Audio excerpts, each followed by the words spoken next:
Hello student, मैं मोइनुद्दीन एक बार फिर से एमडीएस क्लासेस में आपका स्वागत करता हूं। आज हम बीएससी सेकेंड ईयर का एक टॉपिक लेंगे जिसका नाम है equation soluble for A P, यानी वे समीकरण जो पी के लिए हल होने होंगे, यानी जो पी के लिए हल होंगे। अब पी के लिए हमें कैसे पता चलेगा कोई समीकरण है जो पी के लिए सॉल्युबल है या नहीं है। अब उसके लिए आपको क्या देखना पड़ेगा कि उस डिफरेंशियल इक्वेशन को देखना पड़ेगा कि वो क्वाड्रेटिक इक्वेशन है या द्विघात समीकरण है पी की फॉर्म में। तो याद देखो, पी में आपके जो समीकरण दिया हुआ वो पी में द्विघात समीकरण है। अगर पी में द्विघात समीकरण है, क्वाड्रेटिक इक्वेशन है, इसका मतलब ये आपके पी के लिए सॉल्युबल होगा। अब पी के लिए सॉल्युबल होगा तो पी के लिए आपको इस समीकरण को हल करते समय वही प्रोसेस करेंगे कि इनके या तो फैक्टर करो या सीरीधराचार्य मेथड लगाओ। अगर इनके फैक्टर हो रहे हैं, जैसे मैं यहाँ पे 9 के फैक्टर करूँ कि आपको 18 आए, तो कैसे आ सकते हैं, यहाँ पे 6 और 3 करते हैं। 6 और 3 यानी आपके पी स्क्वायर माइनस के 6p और माइनस के 3p और प्लस के 18 इक्वल टू 0, ये इनके फैक्टर हो गए। अब देखिए इसमें से मैंने p कॉमन ले लिया तो ये हो गया p माइनस के 6, और इसमें से मैंने 3 कॉमन ले लिया तो p माइनस के 6 इक्वल टू 0। अब देखिए इसमें से वापस क्या कॉमन आएगा, इसमें से p माइनस 6 कॉमन आ गया तो p minus 3 equal to 0।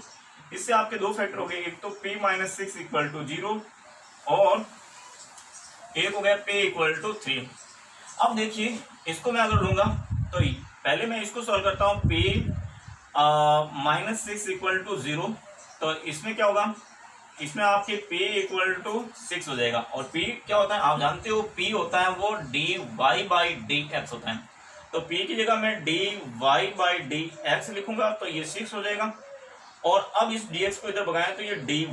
Equal to 6 dx हो जाएगा। अब समाकलन करने पर, इसका मैं समाकलन करूं तो आपके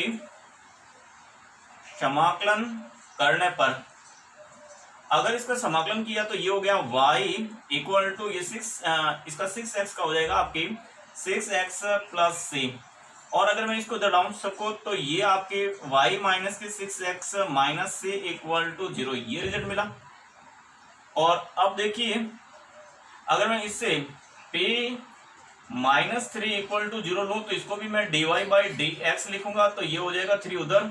और ये हो जाएगा dy equal to 3f dx आ जाएगा। और इसका भी अगर मैं समाकलन कर दूं, इसका भी समाकलन करेंगे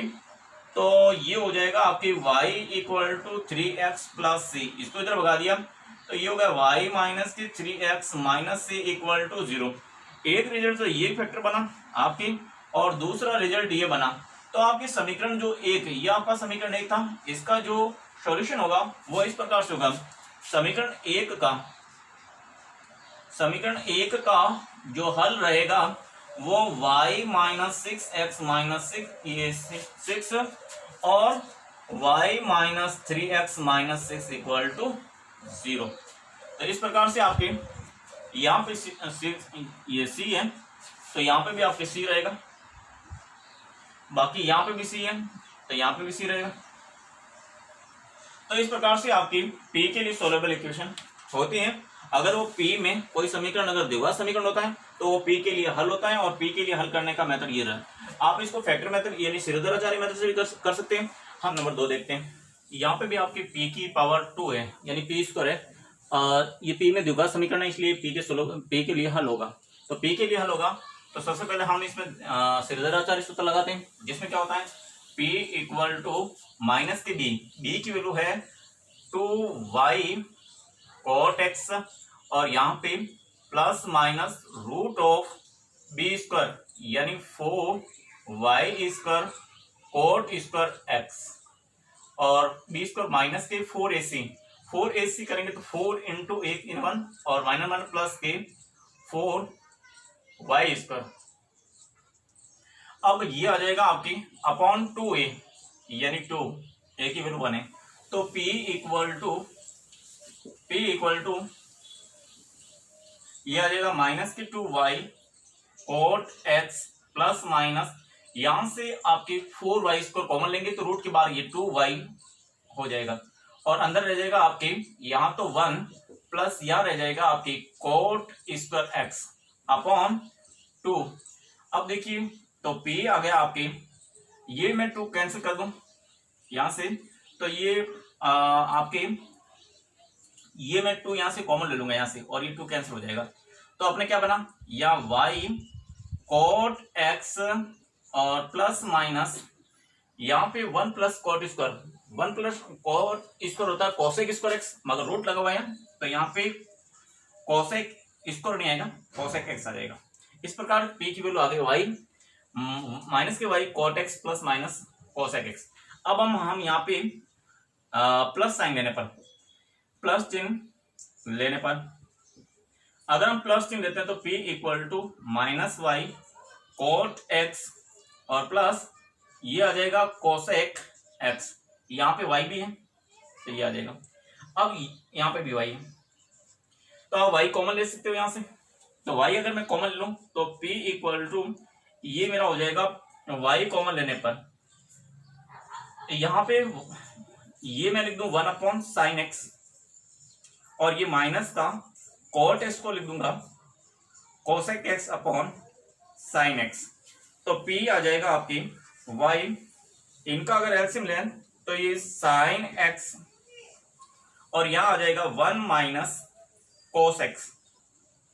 अगर मैं यहाँ पे 1 माइनस कोस एक्स है तो यहाँ पे 1 प्लस कोस एक्स से ऊपर और 1 प्लस कोस एक्स से नीचे मैंने मल्टीप्लाई किया, ये तो आपके ये 1 माइनस कोस एक्स और ये 1 प्लस कोस एक्स हो जाएगा।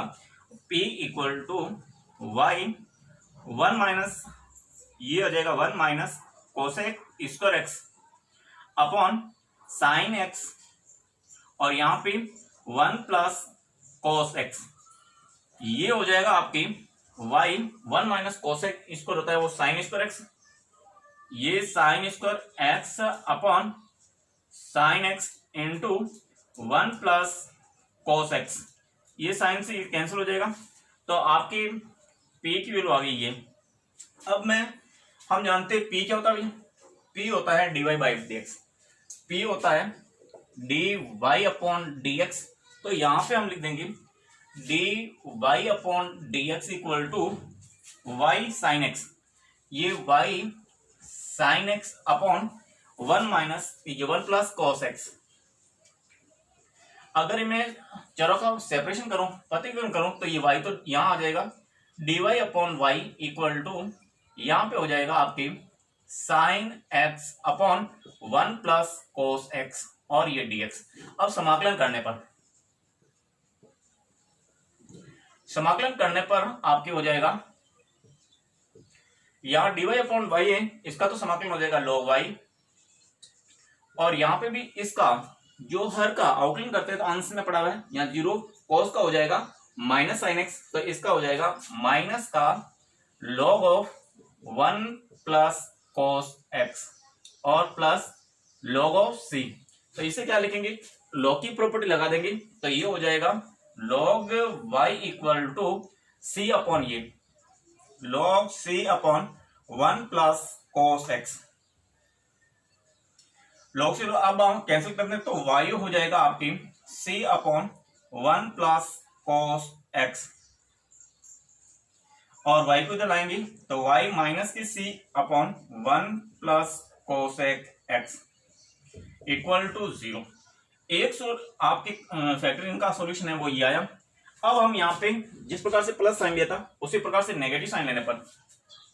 ऋण चिन्ह लेने पर, अगर हम ऋण चिन्ह लेंगे तो सेम टू सेम यहाँ माइनस आएगा, यहाँ पे p वो आ जाएगा आपकी माइनस का y कोट x और माइनस का y कोसेक x। यहां से हम p equal to minus Y common ले लेंगे और ये कोसेक को हम लिख देंगे 1 अपॉन साइन x और यहाँ प्लस का कोस x अपॉन साइन x, और यहाँ हम एलसीएम लेंगे तो ये आ जाएगा y अपॉन साइन x और यहाँ पे आ जाएगा 1 प्लस कोस x। यहाँ पे हम 1 माइनस कोस x से ऊपर और 1 माइनस कोस x से नीचे मल्टीप्लाई किया तो ये 1 प्लस कोस x और 1 माइनस कोस x स्क्वायर हो जाएगा 1 माइनस कोसेक स्क्वायर x। तो p की वैल्यू आ गई माइनस का y 1 minus cosec square x upon sine x 1 minus cosec x। यहाँ पे p आ जाएगा, p इक्वल टू माइनस के y, ये 1 माइनस ये साइन स्क्वायर x अपॉन ये sine x 1 minus cos x, ये साइन से एक साइन कैंसिल हो जाएगा। तो फाइनली अपने पास में जो p की वैल्यू आएगी वो इस प्रकार रहेगी, यहाँ पे जो p की वैल्यू आई p इक्वल टू यहाँ पे माइनस है तो ये माइनस का y और साइन x अपॉन 1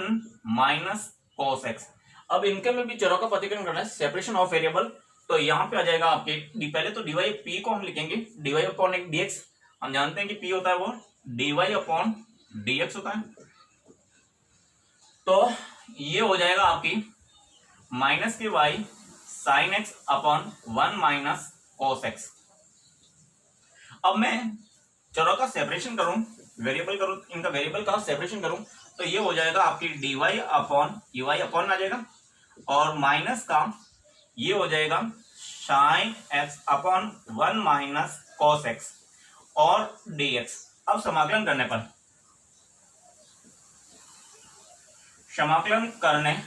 समाकलन करेंगे तो इसका समाकलन तो हो जाएगा log of y equal to,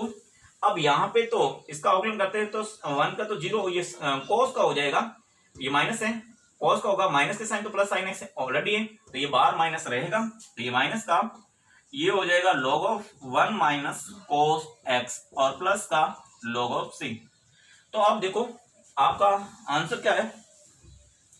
ये आ जाएगा आपकी log ऑफ y, log की प्रॉपर्टी लगाते हैं तो ये हो जाएगा आपकी log of c upon 1 minus cos x और यहां से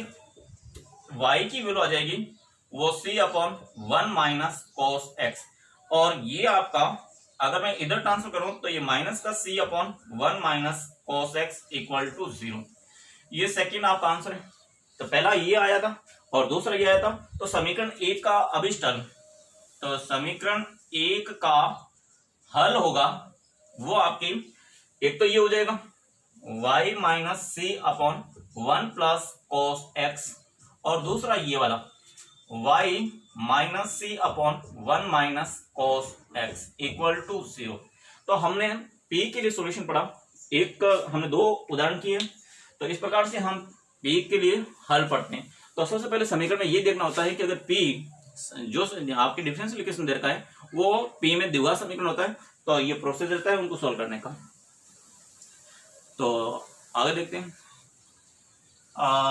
इक्वेशन सॉल्युबल फॉर y, यानी समीकरण जो y के लिए हल हो। अब y के लिए हल हो वो कैसे देखेंगे, अगर हम जैसे हमने देखा था p के लिए सॉल्यूशन देखा था तो उसमें p होता है वो द्विघात समीकरण होना है, p के रूप में द्विघात समीकरण होना चाहिए और y के लिए तभी सॉल्यूशन होगा जब समीकरण में y की तो पावर 1 होगी और x और y की पावर 1 से ज्यादा हो सकती है, 2 या 3 हो सकती है। तो हम एक एग्जांपल लेते हैं, यहाँ पे y प्लस पी एक्स, एक एग्जांपल लेते हैं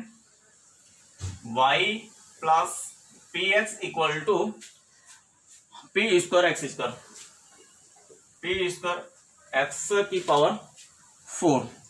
ये मैं आपके पास में अपना सॉल्यूशन है। अब आप यहां देख रहे हो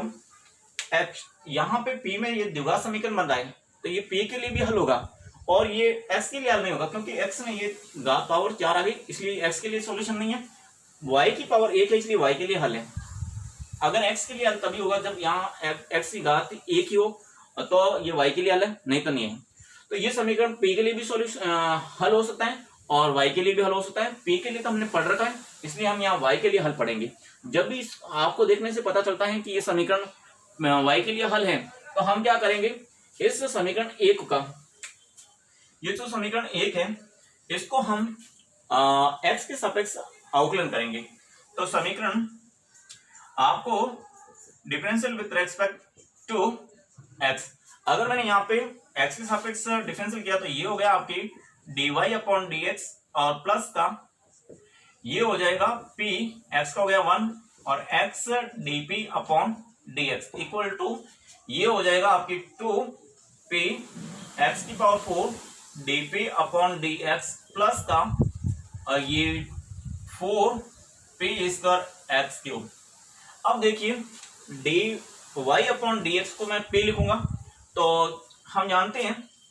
कि जो dy अपॉन dx होता है वो p होता है, तो यहाँ पे तो हो गया ये p और प्लस p, और यहां से अगर मैं इसको इधर ट्रांसफर कर दूं, इसको इधर ट्रांसफर कर दूं तो ये हो जाएगा आपकी x dp upon dx minus के 2p x की पावर 4 dp अपॉन dx, और ये भी इधर ट्रांसफर कर दो तो p square x cube equal to 0। इस प्रकार से ये हो गया आपके 2 ये p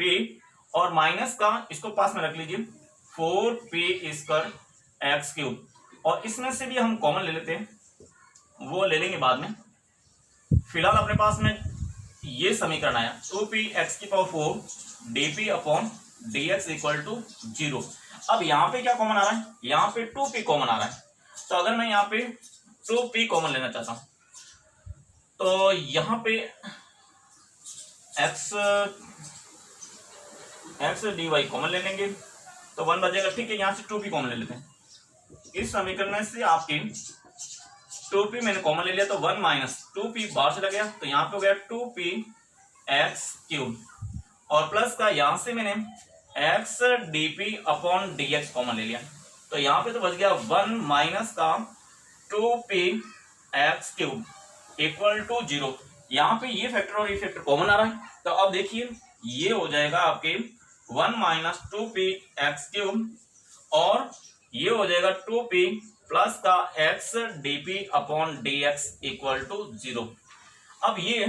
समीकरण मैं 2 दे देता हूं। समीकरण 2 में ये जो फैक्टर है इसका विचित्र हल होता है, यानी सिंगुलर सॉल्यूशन है, इसलिए हम इस टर्म को तो छोड़ देंगे, इसका डायरेक्टली सिंगुलर सॉल्यूशन है, क्योंकि इसको अगर इक्वल टू के 0 रखेंगे तो p का डायरेक्ट मान आता है, इसलिए इसका सिंगुलर सॉल्यूशन होने के कारण इसको छोड़ देंगे। अब इस फैक्टर को सोल्व करेंगे तो यहाँ पे 1 माइनस 2p x क्यूब का विचित्र हल होने के कारण छोड़ देते हैं, तो कौन सा लेंगे, ये टर्म लेंगे, ये 2p प्लस का x dp upon dx equal to 0। अब देखिए इसमें आपके क्या हो रहा है, ये dp चलो का हम क्या करेंगे, पृथक्करण करेंगे, यानी सेपरेशन ऑफ ए वेरिएबल। अब अगर हम सेपरेशन करते हैं वेरिएबल का तो यहाँ पे आपकी dx बाई dt, यानी मैं पूरे समीकरण में dx बाई dt से भाग दे दूं तो यहाँ पे हो जाएगा आपकी, और p भी दे दूं तो ये तो हो जाएगा 2 dx अपॉन x और प्लस का ये हो जाएगा आपकी dp upon p equal to 0। इस प्रकार से आपके हमने यहाँ पे p और dx बाई dt का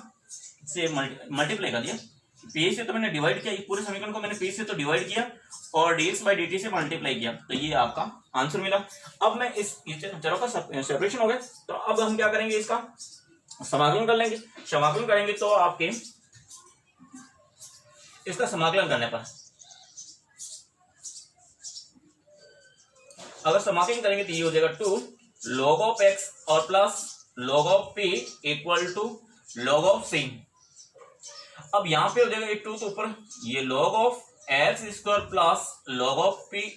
equal to log of c, ये हो जाएगा, इसमें log प्रॉपर्टी लगाएंगे तो इसमें हो जाएगा ये x square p equal to c। तो यहां से आपको वैल्यू किसकी निकालनी है, p की वैल्यू निकाल देते हैं। यहां से p की वैल्यू आ जाएगी आपकी p equal to c upon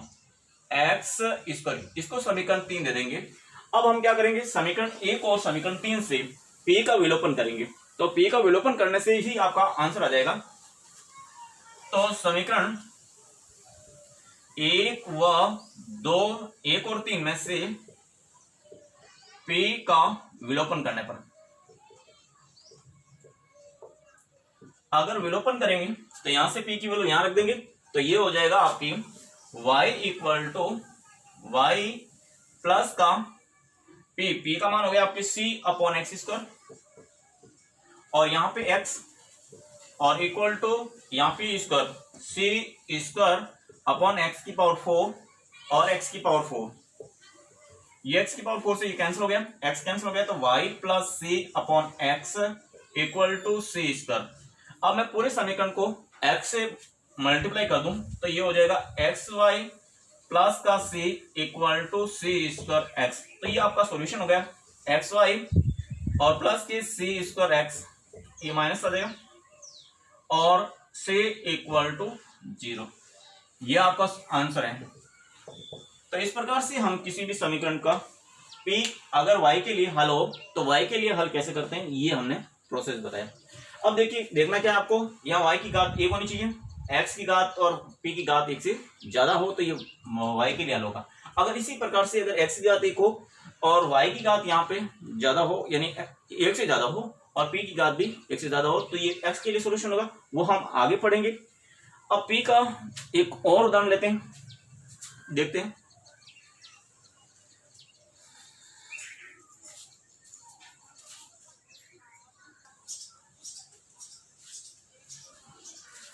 अब हम नेक्स्ट सेकंड, ये भी आप समीकरण देख रहे हो, ये डिफरेंशियल इक्वेशन है, इसमें x की पावर 2 है, p स्क्वायर है और y और p है। यहाँ y की पावर 1 ही है इस पूरे समीकरण में, तो ये p के लिए हल होगा। और यहाँ p स्क्वायर है, यानी p में द्विघात समीकरण है, तो ये p के लिए भी हल हो सकता है और y के लिए भी हल हो सकता है। तो हम p के लिए हल हमने पहले पढ़ रखा है, तो हम यहाँ y के लिए हल पढ़ रहे हैं। तो ये y के लिए हल करेंगे, तो p को तो इधर हम भगा देते हैं, तो ये हो जाएगा आपको, इस समीकरण को मैं ऐसे लिख दूं, ये y स्क्वायर मैंने यहाँ p का भाग दिया, तो ये हो गया एक्स स्क्वायर अपॉन p और ये हो जाएगा आपके प्लस का px। ये समीकरण आपके इस प्रकार बन गया, y equal to x square upon p और px। अब मैं इसका x के सापेक्ष अवकलन करता हूं, इसका x के सापेक्ष अवकलन करेंगे, differential with respect to x, तो ये हो जाएगा आपकी dy by dx equal to, ये मेरा फर्स्ट फलन है, तो यहाँ पे हो जाएगा आपकी माइनस के x square upon P square dp upon dx, क्योंकि p 1 अपॉन p है, तो ये हो जाएगा आपकी p माइनस का और -2, ठीक है। तो ये x square upon P square गया और dp अपॉन dp, ये x plus 2x upon p और यहाँ पे हो जाएगा p plus x dp upon dx। अब देखिए यहाँ पे dy अपॉन dx को तो हम लिखेंगे p, तो ये हो गया आपकी p इक्वल टू माइनस का x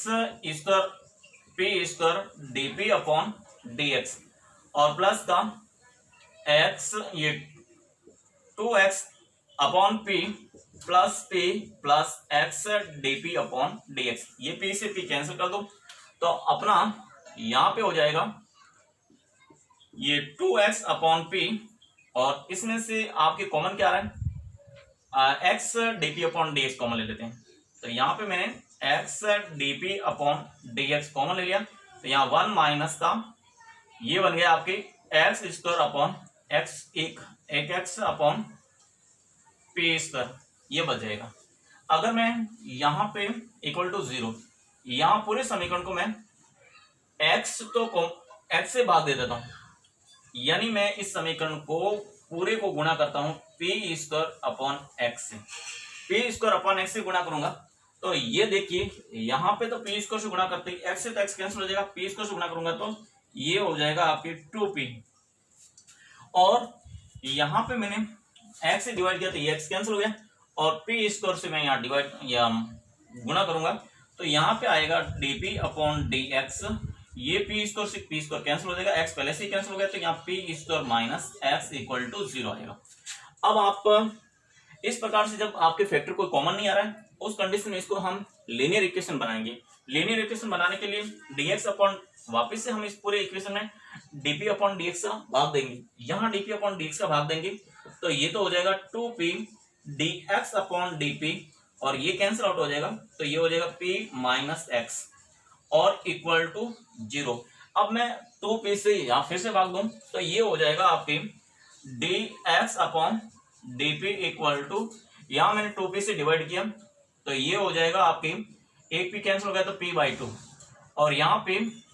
x अपॉन 2p हो जाएगा इक्वल टू 0। इस प्रकार से ये जो समीकरण बना वो आपके लीनियर इक्वेशन बन गए। यहाँ पे आप देख रहे हो ये dx अपॉन dp और माइनस का x अपॉन 2p और इक्वल टू, अगर आप इसको इधर भेजना चाहते हो तो ये हो जाएगा माइनस का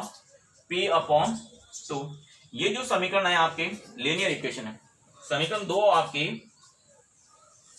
रैखिक समीकरण है। अतः रैखिक समीकरण होने के कारण इसका जो इंटीग्रेटिंग फैक्टर निकालेंगे तो इसका इंटीग्रेटिंग फैक्टर आएगा, वो आएगा e टू दी पावर, यहाँ पे माइनस का यहाँ पे p को छोड़ देते हैं तो यहाँ पे जो x का ना, यहाँ पे ये आ जाएगा आपकी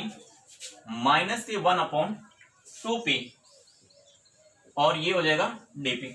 क्योंकि x यहाँ पे dy/dx होता तो वहां y छोड़ते, यहाँ x है इसलिए x का टर्म छोड़ देंगे तो पीछे बचेगा माइनस का 1/2p और ये आपका इसका e टू दी पावर में अगर मैं समाकलन करूंगा तो ये इंटीग्रेटिंग फैक्टर बन जाएगा। तो क्या बनता है देखिए, ये हो जाएगा आपका a माइनस के 1/2 log ऑफ p और इसको ऊपर ले जाएं तो ये हो जाएगा आपकी e,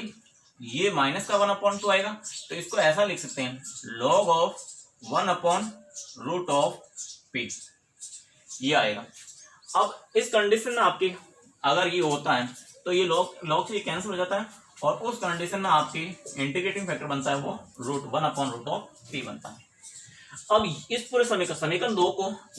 का इंटीग्रेटिंग फैक्टर ये है तो इसको समीकरण 2 को उससे मल्टीप्लाई करेंगे और इसका समीकरण 2 का जो सॉल्यूशन होगा वो रहेगा आपके x। समीकरण 2 का हल हो गया आपकी x into integrating factor 1/√p equal to, यहाँ पे समाकलन ये माइनस का p/2 और ये 1/√p और dp, ये हो जाएगा प्लस c, तो ये हो गया 1/√p इक्वल टू, यहाँ पे ये p अगर मैं ऊपर इसको कैंसिल करूं तो ये माइनस का 1/2, ये √p जो होगा इसका समाकलन हो जाएगा p to the power 3/2 upon, यहाँ पे हो जाएगा 2/3 और प्लस c, ये 2 से 2 कैंसिल हो गया तो x हो जाएगा आपकी x√p इक्वल टू, ये माइनस का 1/3p 3/2 प्लस c। अब देखिए हमें p की वैल्यू, अगर मैं x का मान निकाल दूं तो x इक्वल टू, ये √p से हमने मल्टीप्लाई किया तो ये हो गया 1/3 और ये 3/2 ऑलरेडी है तो हमने यहाँ पे 3/2, ये 3/2 प्लस 1/2 मिलके और 4/2 यानी p² हो जाएगा और प्लस का √p हो जाएगा। तो ये जो समीकरण आया आपके 3, समीकरण 3 और समीकरण 1 से यहां से हम क्या करेंगे, x को हटा देंगे तो समीकरण 3 से x का मान समीकरण 1 में रखने पर तो आपके हल हो जाएगा y इक्वल टू x का मान रख देंगे यहाँ पे √p minus 1/3p² whole square upon p और प्लस का p और √p माइनस 1/3p²। इस प्रकार से इस इक्वेशन का आपके सॉल्यूशन होगा ये। तो इस प्रकार से हमने 2 हल पढ़ लिए और y के लिए। अब हम x के लिए हल पढ़ेंगे।